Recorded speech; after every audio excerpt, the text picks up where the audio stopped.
Mapagpalang araw po sa inyong lahat. Welcome to DJ Sean Stories. Turn on your notification bell, like and subscribe para sa crime stories araw-araw. Mama, nanay, ma, inay, mom. Yan ang tawag natin sa taong nagbigay ng buhay sa atin. Sila ang nag-iisang taong mahal na mahal tayo at handang magsakripisyo maski ang kanilang buhay para sa kanilang mga anak. Ang tanging kakampi natin at taong hindi magsasawa na alagaan tayo. Sabi nga nila, hindi matitiis ng isang ina ang kanyang anak. Pero paano kung ang nanay pa mismo ang nagpahamak sa kanyang sariling anak?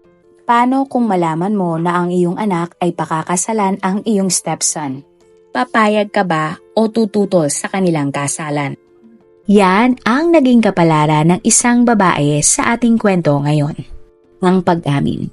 August 21, 2015, naaresto sa India ang isang lalaki dahil sa nakuhang illegal na baril sa kanya. Subalit nang siya ay questionin ng mga pulis, iba ang inamin ng lalaki. Parte kasi siya ng nangyaring krimen 3 taon na ang nakakalipas. Bukod doon, idinawit din niya ang makapangyarihan at mayamang tao.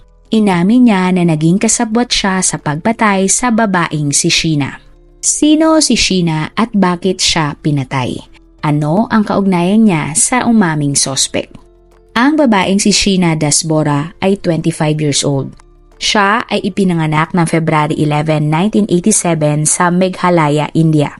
Nag-aral si Sheena sa St. Xavier's College at nagtapos ng kursong Bachelor of Arts. Ang kanyang nanay ay si Pori Bora na kalaunan ay nagpalit ng kanyang pangalan at tinawag na Indrani Mukherjee o Mel. Ang tatay naman ni Sheena ay si Siddhartha Das o Tonyo. Nagkakilala ang mga magulang ni Sheena nang sila ay nasa college pa lamang. Mabilis na nagsimula ang relasyon nila at kalaunan ay nagpakasal. May isang kapatid na lalaki si Sheena at 1 taon na mas bata sa kanya at ito ay si Michael o Mike.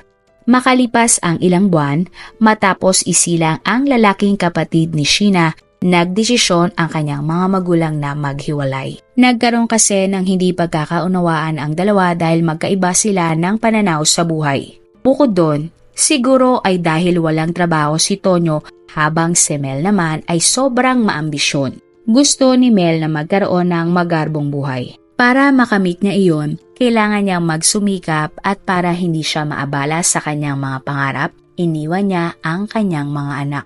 Ipinaalaga ni Mel sa kanyang nanay sina Sheena at Mike habang siya ay nasa malayong lugar para mag-aral ng kursong tungkol sa computer. Taong 1996 nang makilala ni Mel ang naging pangalawa niyang asawa na si Sanjeev. Nagkaroon din siya ng isang anak sa bago niyang asawa. Katuwang ang kanyang bagong asawa, itinayo ni Mel ang INX Services Private Limited, isang recruitment company sa India. Maganda ang itinakbo ng kanilang negosyo, subalit ang relasyon ng dalawa ay hindi naging maganda. Taong 2002 nang maghiwalay si Mel at Sanjeev, pero nanatili silang mag-business partners. Nang taon din na iyon, nakilala ni Mel ang CEO ng kumpanyang Star India na si Peter Mukherjee na isang UK citizen. May 2 ng anak ang lalaki sa dati nitong asawa. Mayaman si Peter at may iba pang negosyo sa UK. Bukod doon, marami din siyang koneksyon at isang makapangyarihang tao. Mga katangian na gustong-gusto ni Mel. Makalipas ang ilang buwan, ikinasal sa pangatlong pagkakataon si Mel kay Peter. Matapos ang kasal ng dalawa, nag-boom ang kumpanyang itinayo ni Mel. Sa dami ng kanyang ginagawa, tila nakalimutan na ni Mel ang kanyang mga anak na sina Sheena at Mike. Kahit na umangat na sa buhay, nanatili pa din sina Sheena at Mike sa pangangalaga ng kanilang lola. Sa paglaki ni Sheena, tila nawalan siya ng amor sa kanyang nanay. Pakiramdam niya ay tuluyan na siyang inabandona ng kanyang sariling ina. Base sa isang sulat niya sa kanyang diary, sinabi ni Sheena na, "Happy birthday sa akin, pero sa totoo lang, hindi ako masaya. Mukhang wala akong mararating dahil sa patapon kong buhay. Napakadilim ng kinabukasan ko. Galit ako sa nanay ko. Hindi siya nanay at isa siyang mangkukulam. Bukod doon, ay may tinatago ding galit si Sheena sa kanyang tatay. Isinulat niya sa kanyang diary na, "Galit ako sa tatay ko. Hindi ako nakakasulat ng liham sa kanya pero dapat siya ang nagsusulat sa akin. Dapat maintindihan niyang napakahirap mag-aral kaya wala na akong oras magsulat ng liham sa kanya." Base sa mga ito, makikita ang pananabik ni Sheena sa pagmamahal ng kanyang mga magulang. Taong 2006, nang malaman ni Sheena na nakatira ang kanyang nanay sa kabilang dulo ng bansa at mas piniling asikasuhin ang kumpanya kaysa sa kanilang magkapatid. Magka-college na noon si Sheena at isang plano ang kanyang binuo. Para mas mapalapit sa kanyang nanay at makapag-aral, nilapitan ni Sheena ang kanyang nanay na si Mel. Nakiusap siya sa kanyang nanay na kung pwede ay tumira siya sa bahay nito habang siya ay nag-aaral. Pumayag naman si Mel sa kondisyon na ipapakilala niya sa lahat na si Sheena ay kanyang kapatid at hindi anak. Pinakilala ni Mel si Sheena bilang kapatid niya maging sa nakababatang kapatid ni Sheena. Posibleng ginawa iyon ni Mel para hindi siya husgahan ng mga tao na may anak siya sa labas sa likod ng pagiging isang matagumpay na negosyante. Kahit nalabag sa kanyang loob at kakaiba ang gusto ng kanyang nanay, pumayag na lamang si Sheena. Pero naging komplikado ang lahat nang magkaroon ng interes si Sheena kay Raul, isa sa mga anak ng stepfather niya. Ipinakita naman ni Raul na gusto niya din si Sheena kaya nagsimula silang mag-date. Taong 2008 nang opisyal nang maging magkarelasyon sina Sheena at Raul. Ang alam ni Raul ay kapatid ni Mel si Sheena. Nalaman na lang niyang anak ni Mel si Sheena lang sila ay magkasintahan na. Sa kauna-unahang pagkakataon ay naging masaya si Sheena at nakita niya ang pagmamahal na kanyang hinahanap. Pero agad ding binawi ng kanyang sariling nanay ang kanyang kaligayahan. Hindi kasi tanggap ni Mel na karelasyon ng kanyang anak ang anak ng pangatlo niyang asawa. Para sa kanya, makakasira lamang iyon sa magandang imahe na kanyang binuo at baka ulanin pa siya ng batikos. At para mapaghiwalay sina Sheena at Raul, ibinalik ni Mel si Sheena sa kanyang lola. Naisip ni Mel na baka pag magkalayo na ang dalawa, maiisip ni Sheena mali ang relasyon na namagitan sa kanila ni Raul. Pag uwi ni Sheena sa kanyang lola, katakatakang nagkaroon siya ng sakit. Pinadalan siya ng kanyang nanay ng mga gamot kahit hindi pa man nakakapagpa-check up ang dalaga.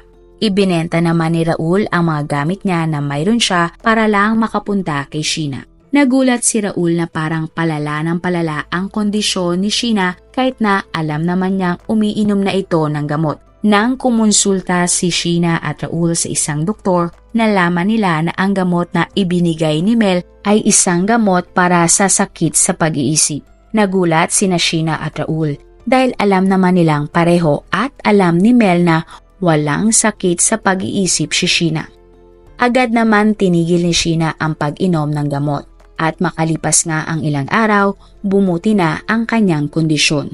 At dahil sa nangyari, muling nagkalamat ang relasyon ni Sheena sa kanyang nanay at pinili na lang lumayo mula dito. Taong 2009, nagdesisyon na sina Sheena at Raul na magsama sa iisang apartment sa Mumbai. Doon ay nakilala nila ang isa't isa at kalaunan ay nagpasya ng magpakasal. Mahal na mahal ni Sheena si Raul dahil nakikita nito ang kabaitan ng lalaki. Taong 2011 na-engage sina Sheena at Raul. Hindi nila hinayaan na maging balakid sa kanilang pagmamahalan ang nanay ni Sheena na si Mel. Nang marinig ito ni Mel, labis ang kanyang pagtutol. Ngunit hindi masyadong pinagtuunan ni Mel ng pansin ang engagement. Mas inilaan niya ang oras niya sa pagiging CEO ng INX Media at isa nga ito sa marami niyang itinayong negosyo. Masasabi nga na siya ay napakahusay na businesswoman at napakarami na niyang pera. Subalit hindi lahat ng perang iyon ay nakuha ni Mel mula sa malinis na paraan. Ayon sa mga reports, may mga pinapasok siyang iligal na negosyo. At para itago ang iligal niyang pera, nilalagay niya iyon sa bank account sa ibang bansa at sa bank account na nakapangalan kay Sheena. Hanggang sa lumipas pa ang isang taon, hindi na talaga naging maganda ang relasyon ng mag-inang Sheena at Mel. Kaya't laking gulat ni Raul nang sabihin sa kanya ni Sheena na iniimbitahan siya ng kanyang nanay na kumain sa labas. Pero dahil tinanggap na ni Sheena ang alok ng kanyang ina, wala nang nagawa si Raul. April 24, 2012, sinundo ni Raul si Sheena mula sa kanyang trabaho. Pagkatapos magbihis ng dalaga, inihatid siya ng kanyang fiancé sa restaurant kung saan sila kakain ng kanyang nanay. Nang makarating na sila sa lugar, nagulat si Raul na hindi mag-isa si Mel. May kasama itong dalawang lalaki at isa sa kanila ay ang pangalawang asawa ni Mel na si Sanjeev. Hindi naman nakilala ni Raul si Sanjeev dahil wala itong idea sa itsura ng dating asawa ng kanyang madrasta. Nagpaalam na si Sheena kay Raul at sinabi na uuwi din siya mamayang gabi. Si Raul naman ay umuwi na at hindi na siya nag-alala noon dahil kakain lamang sina Sheena kasama ang kanyang nanay na si Mel. Pero bandang alas 8 ng gabi, hindi pa din nakakauwi si Sheena. Tinawagan niya ito ng ilang beses pero ni minsan ay hindi ito sumagot. Hanggang sa makalipas ang ilang minuto, nakatanggap si Raul ng text mula kay Sheena. Sinabi ni Sheena sa text na maayos ang kanyang kalagayan at sa bahay na ng kanyang nanay siya magpapalipas ng gabi. Iba ang pakiramdam ni Raul noon sa nangyari. Nawirduhan siya na bigla na lang gustong makasama ni Sheena ang kanyang nanay. Ilang beses pang tinext ni Raul si Sheena at mas lalo siyang nagulat sa mga sunod na tinext nito. Ayon sa text ni Sheena, ayaw na niyang makasama pa si Raul dahil may nakilala na siyang ibang lalaki at mas masaya siya sa lalaki na iyon. Hindi maintindihan ni Raul bakit iyon sasabihin ng kanyang fiancé dahil bago niya ito iwan ay maayos naman sila. Hanggang sa nagdaan ang mga araw, hindi pa rin alam ni Raul kung nasaan na si Sheena. Pero nalaman niyang pati sa trabaho ay nag-resign na pala si Sheena. Kinontak naman ni Raul si Mel para itanong kung nasaan ito. Ayon kay Mel, umalis si Sheena dahil hindi na siya masaya kay Raul at nagpunta sa Amerika para mag-aral muli. Makalipas naman ang isang linggo, naisip na ni Raul na magsumbong sa mga pulis. Subalit kahit anong police station ay hindi siya tinutulungan. Katwiran ng mga pulis, nasa tamang edad na si Sheena para magdesisyon para sa kanyang buhay at wala silang magagawa kung nagdesisyon na itong umalis. Masakit para kay Raul ang nangyari. Mahal niya si Sheena pero wala siyang magawa dahil bigla na nga lang itong naglaho. At ni isang tao ay walang gustong tumulong kay Raul para hanapin si Sheena. Dumaan ang mga linggo at mga buwan. Kahit anong text o tawag ni Raul kay Sheena ay hindi na ito nagpaparamdam. Sa tuwing tatanungin naman ni Raul si Mel at ang kanyang tatay, lagi na lang nitong sinasabi na umalis na si Sheena dahil hindi na siya mahal. August 21, 2015, inaresto ng mga pulis ang isang lalaki na pangalanan na lang nating Ryan. Dinakip si Ryan dahil nahulihan siya ng mga illegal na armas. Ayon kay Ryan, itatapon niya na ang mga armas dahil siya ay magbabagong buhay na. Para patunayan ito sa mga pulis, sinabi ni Ryan na handa niyang isiwalat ang isang krimen na ginawa niya 3 taon na ang nakakalipas. Inamin ni Ryan na siya ay dating driver ng negosyanteng si Mel na nagplanong patayin ang anak nitong si Sheena. Inalok umano si Ryan ni Mel ng trabaho kapalit ng suportang medikal sa kanyang pamilya at si Mel na umano ang magpapaaral sa kanyang mga anak. Pumayag naman si Ryan dahil wala naman siyang papatayin at magiging driver lamang. At ikinuwento na nga ni Ryan ang buong pangyayari ng gabing iyon sa mga pulis. Ang pangyayari April 24, 2012. Ayon kay Ryan, siya, si Mel at si Sanjeev ay nakipagkita kay Sheena sa isang restaurant. Sumakay daw si Sheena sa likod ng kotse katabi si Mel habang si Sanjeev naman ay dinadrive ang sarili niyang sasakyan. Sumunod ay inalok ni Mel ang kanyang anak ng isang inumin at ininom naman ito ng dalaga. Makalipas ang ilang sandali, nawalan na ng malay si Sheena. Maya-maya pa, pinahinto ni Mel ang sasakyan kay Ryan sa isang madilim na area. Pumasok si Ryan at Sanjeev sa loob ng kotse kung nasaan si Sheena. Inutusan umano si Ryan at Sanjeev ni Mel na hawakan si Sheena. Doon ay sinakal ni Mel ang kanyang sariling anak. Sa kasamang palad, nawalan na ng buhay si Sheena sa mismong kamay ng kanyang nanay. Umalis silang muli, dala ang labi ni Sheena at nagtungo sa isang madilim na gubat. Sa gitna ng kagubatan, inapuya ni Mel ang isang bag na iniwan niya sa tabi ng labi ng kanyang anak. At matapos ang lahat, umuwi si Mel na parang walang nangyari.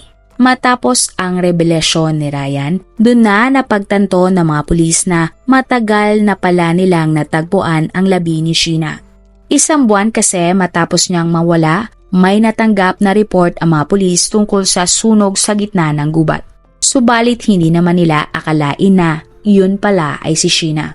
August 25, 2015, naniniwala ang mga pulis na may sapat na silang ebidensya laban sa mga sospek. Kaya ng araw na iyon, inaresto nila si Mel. Siya ay kinasuhan ng murder, disposing evidence or giving false statements at kidnapping. Maging si Sanjeev ay inaresto din at kinasuhan ng parehong kaso ng katulad kay Mel. Kinwestiyon naman ang asawa ni Mel na si Peter kung may kinalaman ba siya sa pagpatay kay Sheena. Sinabi ng lalaki na wala siyang kinalaman at siya ay may ebidensya. Nakumpirma ng mga pulis nang nakita nila ang passport ni Peter na siya ay nasa Roma ng mga panahon na nangyari ang krimen. Subalit ng November 2015, inaresto si Peter para sa pakikipagsabuatan niya sa asawa niyang si Mel sa mga iligal nilang pagkuha ng pera mula sa kumpanya na INX Media. Nasiwalat din na inilalagay ni Peter at Mel ang ninanakaw nilang pera sa bank account na nakapangalan kay Sheena. Tinest naman ang DNA sa labi at lumabas sa test na iyon na ang nawawalang si Sheena ang nakitang labi. Ikinulong si Mel, Sanjeev at Peter habang naghihintay ng kanilang trial. Ang trial ng kaso. Taong 2017, nagsimula ang trial laban kay Mel. Naging witness naman ng prosecution si Ryan. Nanindigan noon ni Mel sa korte na kapatid niya lang si Sheena kahit na ang totoo ay anak niya ito. Umabot ng ilang buwan bago aminin ng sospek na si Sheena ay kanyang anak. Hindi inamin ni Mel na pinatay niya si Sheena. Nanindigan siya ang buhay pa si Sheena at nasa Amerika lamang dahil nag-aaral.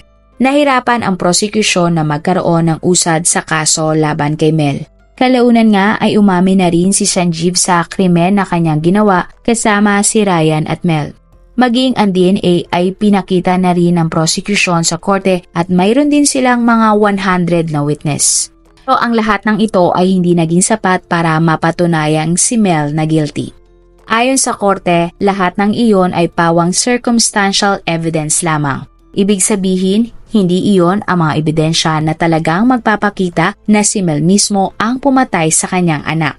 Kaya't dahil sa mga iyon, hindi na muling umusad pa ang kaso sa korte. Makalipas ang 5 taon, napalaya si Peter matapos siyang pahintulutang makapagpiyansa. May 2022, nabigyan na din si Mel ng pagkakataong makapagpiyansa at makalaya. Kahit na umami na din si Sanjeev, napalaya na din siya matapos makapagpiyansa. Idiniin naman ng mga abogado ni Mel na ang fiancé ni Sheena na si Raul ang dapat managot. Pero iginiit ni Raul na wala siyang kinalaman sa krimen at hindi kapanipaniwala ang kwento ni Mel. Simula kasi ng una, ayaw na ni Mel na magkaroon ng relasyon silang dalawa ni Sheena. Masakit para kay Raul na paulit-ulit siyang kinekwestiyon ng mga pulis tungkol sa pagkamatay ng babaeng pinakamamahal niya. Sa ngayon, patuloy pa din ang investigasyon para mas makakuha ng matibay na ebidensya. Ang mga sospek ay nakakalaya ngayon matapos mabigyan ng pagkakataon na makapagpiyansa. Ano sa tingin nyo ang nangyari sa kwentong ito? Ikaw ba naniniwala ka na si Mel ang pumatay sa kanyang sariling anak? Kung totoo man, ano naman kaya ang kanyang naging motibo? Wala talaga kayang pakialam si Mel sa kanyang mga anak o mas importante ang kanyang pera at negosyo? Nakakalungkot dahil maila pa din ang hustisya para kay Sheena magpahanggang ngayon. Marami pong salamat sa inyong panonood. Meron ba kayong mga kwento na gusto nyong i-share sa ating mga manonood? O kung may personal po kayong kwento na gusto nyong i-feature sa ating channel, i-comment down below nyo lang ang inyong mga suggestions. Para naman po sa dagdag kalaman, i-subscribe nyo din po at i-follow ang ating iba pang YouTube channel katulad ng Tagalog Facts and Mysteries by DJ Sean at Manila Boy Wonder Philippines. Marami pong salamat sa pagsuporta nyo sa aming mga channel. God bless everyone!